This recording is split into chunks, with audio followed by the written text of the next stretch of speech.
Hi everyone, this is going to be a video walkthrough for question 3 on CS61B Fall 2020, the final.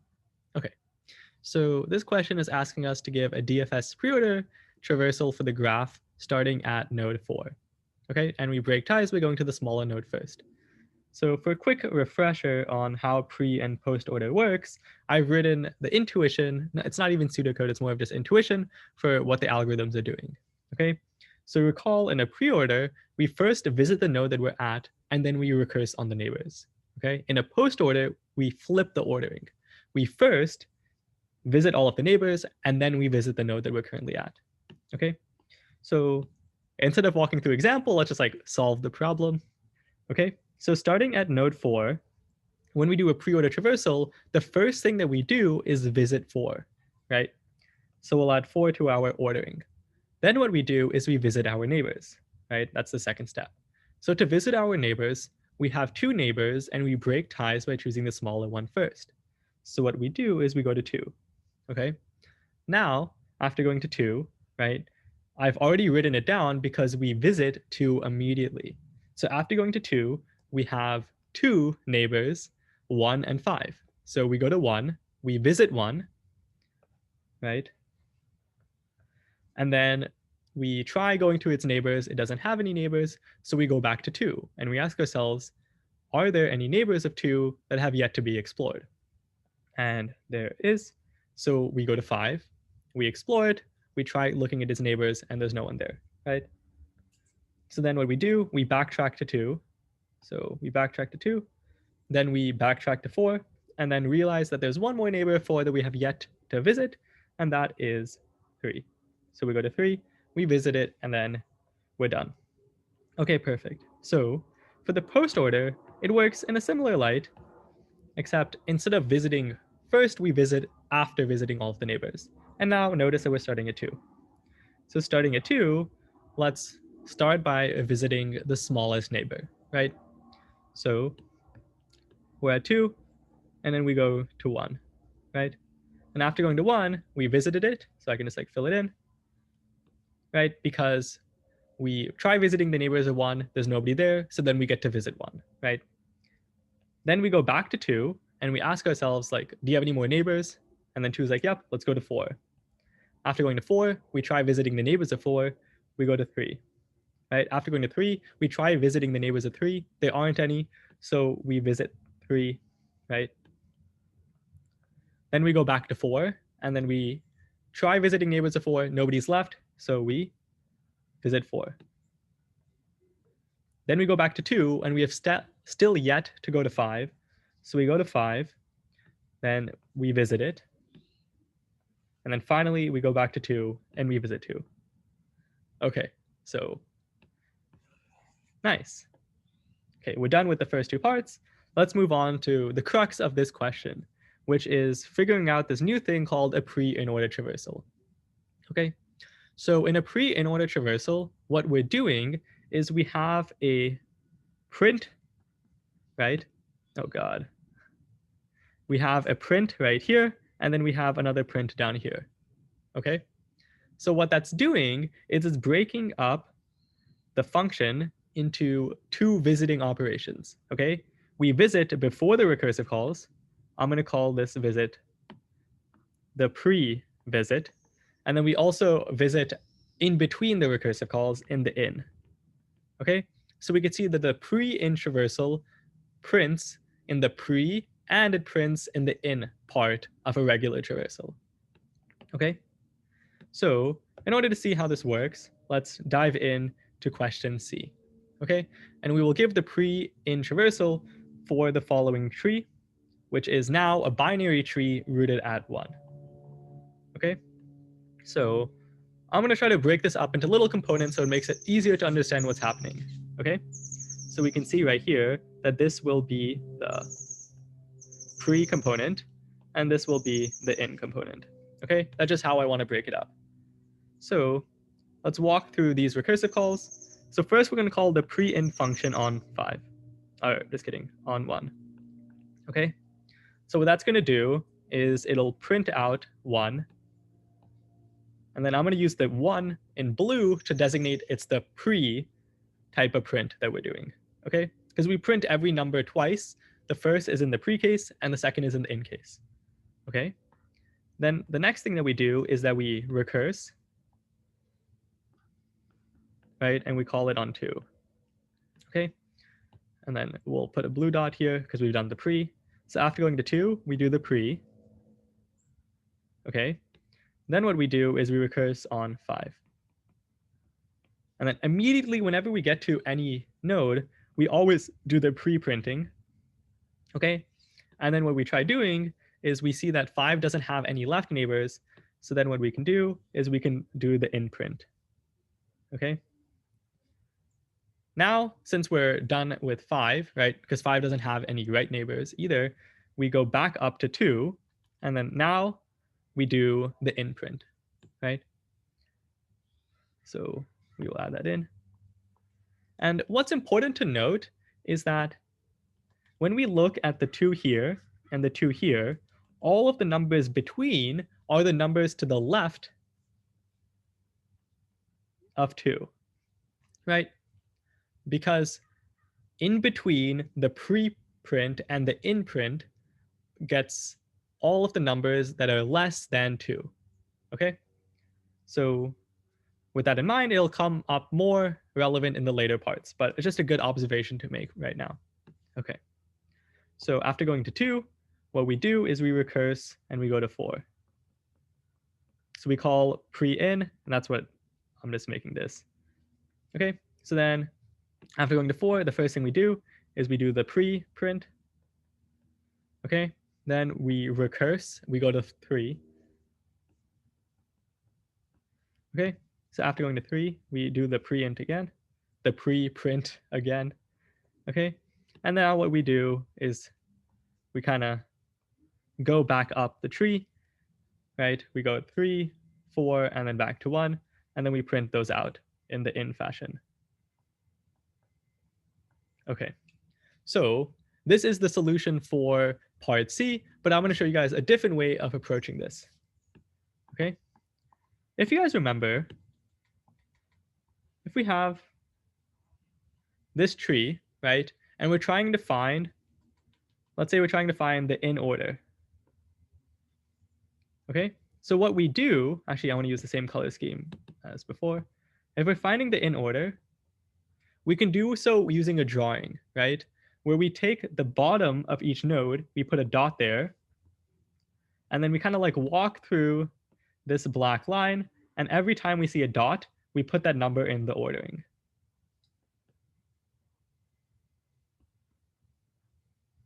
Right? So you can see that this does an in-order traversal. And why is this important, you may ask? Well, in a pre, right, what we do is we put that dot to the left of the node. So another way of finding the pre-int traversal of a given binary tree is by using these dots, and then we can just walk through that drawing and then spit out the numbers in the order that the dots appear. Okay, so this may not make much sense, so I'll quickly show you guys how we can get the same answer in a different fashion. Cool.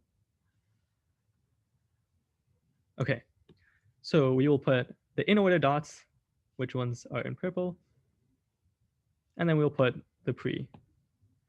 We have the pre dots to the left of each node. Okay, so now let's just like watch the magic happen. As I iterate, you see we first hit a 1, then we go down, we hit a 2, then we hit 2 5s, then we hit a 2 and a 4, then we hit 2 3s, then we hit a 4 and then a 1. And you guys can see that indeed these are the exact same, which I think is pretty cool because now we can leverage this new way of approaching the problem in later parts. Okay. I'm gonna get rid of this gibberish for now. Okay, so yeah, going on to the next part. Now we have a pre-int traversal right here, and we need to figure out the corresponding binary tree. Okay, so this may seem a bit intimidating. So let's start off by making 2 observations. Okay. my first observation is that there must be 5 nodes. More specifically, 9, 3, 6, 5, and 1. Okay, the reason for that is we know every node in a tree appears twice in the traversal, right? So we can see that there's 10 digits, so there must be 1 9 in the tree, there must be 1 3 in the tree, there must be 1 6, 1 5, and 1 1. Cool. So that's the first observation we can make.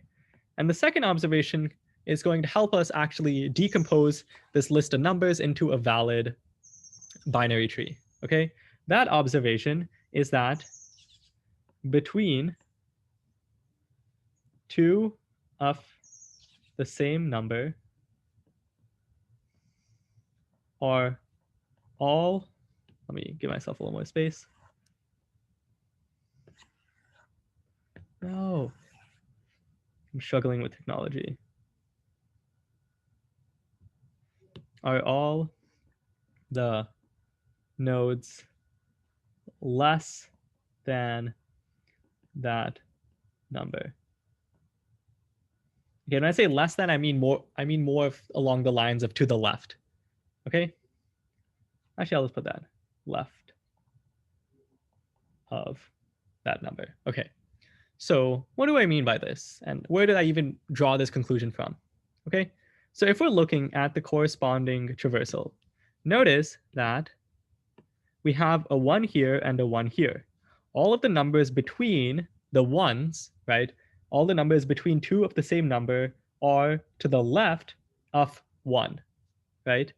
We see that all of the numbers, right, are to the left of 1, which is shown in this traversal as all of the numbers being between the ones, right? And this should make sense. Why does this make sense? Because when we do a pre-int traversal, we first print the node that we're at. Then we recurse on the left, which means that all of the printing that happens here happens in this recursive call, right? So we know that in between the preprint and the inprint, all of the numbers printed must be to the left of the given node, which is a really, really strong and powerful conclusion to make, and that'll really help us here and in part E. Okay, so with that in mind, let's dive in. Okay, we see here that 9 appears twice, and we know that all of these numbers, using the logic that we just figured out, must be to the left of 9, right? Okay, so let's start drawing this tree. Do I have any space to draw this tree? I will make space.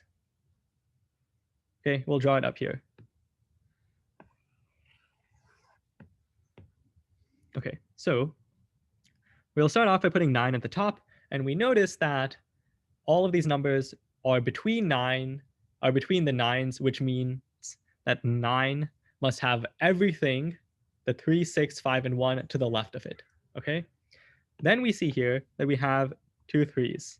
So we'll put the 3 here, and we can conclude that 3 doesn't have any left children. Otherwise, there would be numbers between the 3s, okay? The next thing that we can conclude is that 6 must be the right child of 3, right? Because 6 gets printed right after we go to 3. And then we see that these numbers must all be to the left of 6. And then we can conclude it must go 5 and then 1. Okay, so with this tree, we actually have our answer to this part. Okay. So let's just quickly fill these in. There's 5 nodes. The height of the tree is 1, 2, 3, 4. The left child of 6 is 5. The parent of 1 is also 5. And the level order of the tree. Well, what is a level order traversal? We go through each level of the tree and we print out the nodes in that level, right? So we do something along the lines of the following, and we print out 9, 3, 6, 5, and 1. Okay, cool. So that is all for part D. Let's move on to the most fun part, part E. Okay, so in this part, we have a pre-int traversal that's as follows, okay? And we need to figure out how many different binary trees all share this same pre-in traversal, right? This problem is pretty tricky, so it'll probably take you guys like a few minutes to even figure out where to start. So I'll give you guys a couple observations I tried to make to help me in this process, okay? So I'll put down my observations. The first observation I made is that there must be 3 2s and 1 3 in the tree, right? And the reason for this is that this tree has 6 2s and 2 3s. That means there must be 3 2s in the actual binary tree and 1 3. Okay? The second observation is a bit trickier, and it's the idea that actually 3 must appear to the far right and must be a leaf. Okay, so this observation is very powerful, and I'll explain where I'm coming from. Okay, so what we notice is that the 2 3s appear at the end of this pre-in traversal. What that tells us is that they must be at the very end or to the far right of this tree. Okay, so imagine we had some tree, we have 2 as the root, and we must have 3 somewhere to the far right because we're visiting it at the very end, right? Intuitively, that's like a good first step. We visit it at the end, it must be to the far right. So how do we know it must be a leaf? And like, what even is a leaf, right? A leaf means we have no children, okay?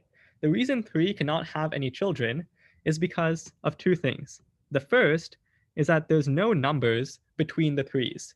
This means that 3 cannot have any left children, right? And what we also know is that there's no numbers after the 3s, which means that 3 cannot have any right children. Because if there was some number here, that means that after visiting 3, we would have had to call pre-in on this number and we would have printed it out. But since 3 is the last thing to get printed, we can conclude that 3 must be a leaf that's at the far right of this tree. Okay, so using these 2 observations, I'm going to start looking at the different possibilities for the number of trees. Okay, so my first idea, let's start enumerating the trees that we're creating, is what if we have the situation where 2 is the root and 3 is right to the right of it. Okay, I'm just like playing around with the 2 observations I've made. Now what we want to do is fill in the other 2s, right? Because there's a total of 3 2s, so where did the other 2 go? Okay, so we know that one of the 2s has to go right there, which means the other one has 2 possibilities. Okay, it can either go here, right? Or it can go here. So these are the first 2 possible these are the 2 possible binary trees that correspond to this traversal. And I want to quickly double check that I'm actually doing this correctly. So let's draw out the corresponding dotted diagram. And all that's important here is that the 2 3s have to be at the very end, right? These 2 dots must be at the very end to correspond to where they go in the pre-in traversal above, right? Since that's satisfied, we don't even have to like rigorously check our work. We just have to make sure that 3 is at the very end and we know we're correct. Okay, so far we're doing pretty well. We have 2 possibilities, and both of these possibilities have come because I fixed 2 and 3 in this position. Okay, that's like where I got these 2 possibilities from. I said, 3, I'm going to make you the right child of 2. Let's explore this space. Okay, so now let's explore a new space.